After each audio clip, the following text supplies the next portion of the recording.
Hello again, everybody. I am back.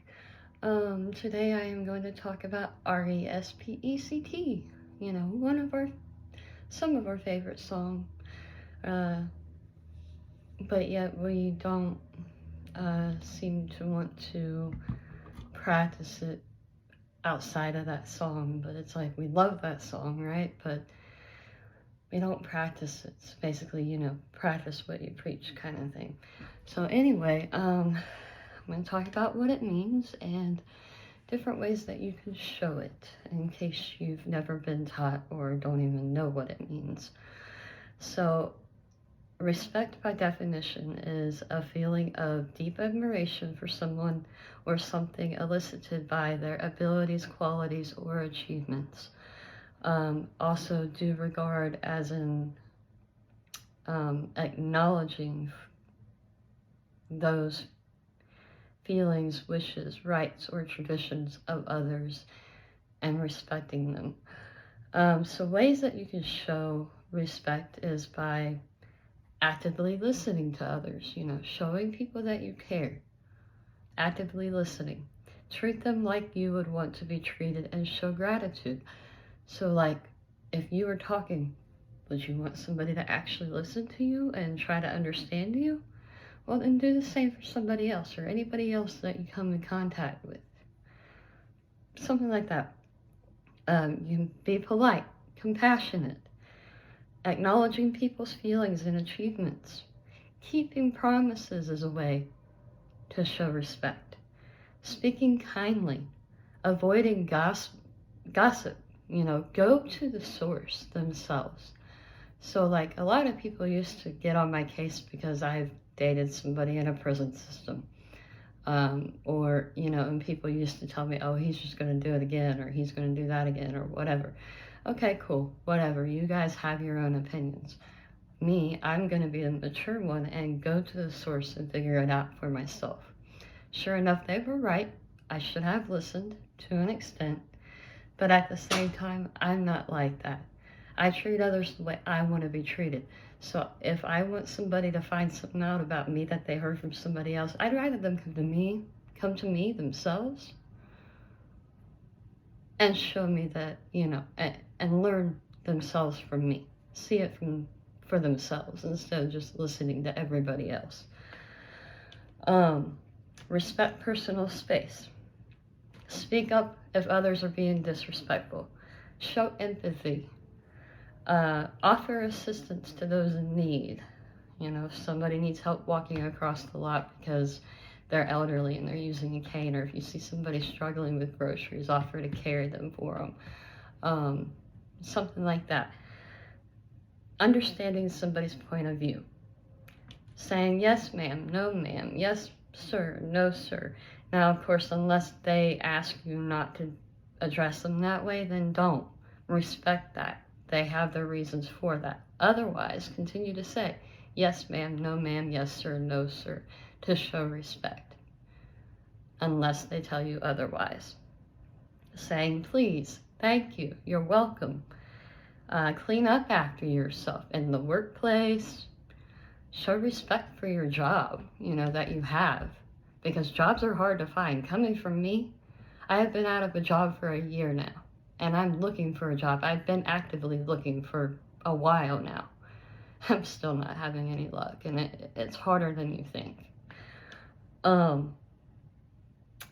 Open doors for people. If you see somebody coming in behind you, hold it for them. Don't just close it on them, Pull chairs out for people to sit, aka like at a dinner table, or something. At a dinner table, at a conference meeting, anywhere. If no other seats are available, like say on a bus or, in a meeting or something, either find a chair to get for somebody, especially if you're more capable than that other person, or offer that other person, such as a disabled person, a pregnant lady, somebody even carrying a baby and struggling to carry the baby and whatever else they might have in their hands, or even the elderly. offer them your seat if you're more capable than them. Leave disabled restrooms for those that are disabled, especially if there's only one in the facility. People in wheelchairs, people who can't walk that great, the elderly mostly. Those are the ones that you need to save those disabled restrooms for. You know, don't go in there and spend hours at a time. We had issues with that at the shelter a lot when I was in the homeless shelter. We had one disabled restroom and like 5 other regular restrooms. I understand that we had to wait in line sometimes, but at the same time, even if you're waiting and you see that disabled bathroom open, wait for one that you can use. Keep that disabled one open for the elderly, for the people who, you know, it's actually intended for.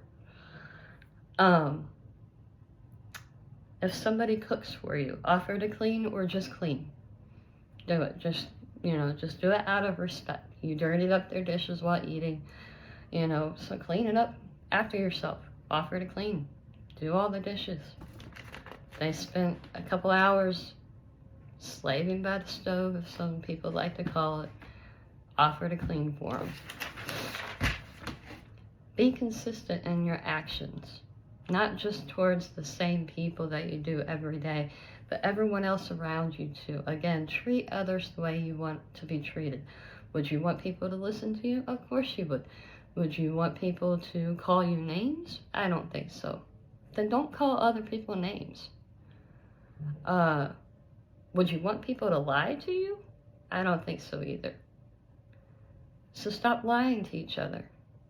Would you want somebody to cheat on you? Well, don't cheat on them then, you know.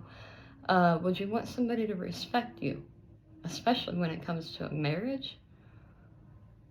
Well, then show respect. Stop cheating, you know, stop lying, just stop. Admit your mistakes and your flaws, and admit what you've done wrong, especially if you respect your spouse. Or don't be in a relationship at all. If it's for your kids that you guys are staying together and you know the other person's doing you wrong somehow or another, I'm sorry, but being with that person just for your kids, if you really love and care about your kids, it's not healthy for them either. It's really not healthy for them to grow up in an unhappy home. Do what's best for your kids, right? That's what you want. If the other person really wants to be in their life and you guys get a divorce, go to the courthouse for visitation. Or heck, even better, be mature adults, talk amongst yourselves on how you can create a good system so that the kids can continue to be in both of your lives. Okay. It's really, I don't know. No criticism, no lectures. Practice being supportive and show you care what others think, even if you don't agree with it, or what others want, even if you don't agree with it. I'm still working on that myself. And as much as I hate to say it, because I have issues with this myself too, like major issues, is you gotta show patience to people. I don't have any, just basically because of how many times I've been abandoned, how many times people have hurt me, how many times people have ghosted me, you know, and gone against their words. And it's just, you know, I'm still working on it. It's one of the things that ruined my most recent relationship. And I chose to break up with him because I knew I didn't have the patience that he wanted. Not because I wanted to hurt him, but because I was trying to be respectful of him because of how much I do care and how much love I do have for him. Even if it hurt me the most. I miss him like crazy every day. Even to this day, I still text him at least once every day telling him to have a good day. You know, but that's a different topic, and honestly, that's personal, so I should really get into that. But anyway, there's still some things I'm working on, but at least I'm self-aware of what I need to work on, and I'm doing what I can to work on it. As you can see, there's a lot of ways to be respectful towards each other. So just do it, you know, just be respectful. If you want respect from people, be respectful to them. Don't ghost them when things get hard. Actually talk to them. Would you want somebody to talk things out with you that you really care about instead of just ghosting you? Of course you would. So do the same for others. Do you want closure in your life? Of course you do. We all do, to an extent, depending on what the situation is. Then give people the closure they deserve. So anyway, that's all I have for today. I have noticed that I get less views on my videos, and that's fine. That's fine. But I have also noticed I have gained some subscribers, so thank you for that. I don't understand why I have 63 subscribers and most of you aren't even watching the videos, but it's fine. So anyway, thank you again, and I hope you guys have a wonderful day. My next topic is going to be about compassion. Also, please, by all means, if you have any comments for me or any suggestions for me, or like other topics that you would like me to talk about, or even if you just want to give me kudos and tell me to have a great day too, you know, that would be awesome. Put them down in the comments, please. I respond, mostly. If it's negative, I won't respond to it, unless I actually have an answer for it, which usually I do. But I do not do drama on my page. If you want to do drama, get a hold of me directly, all right? Respect me and my page just like you want done for you. All right, thank you guys. Have a wonderful day. Peace out. Remember, be kind, always. You just never know what people are going through. Once again, my next video is going to be about compassion. Leave comments. Come on, guys. Show me some love, just like I'm trying to do for you guys. All right, thank you.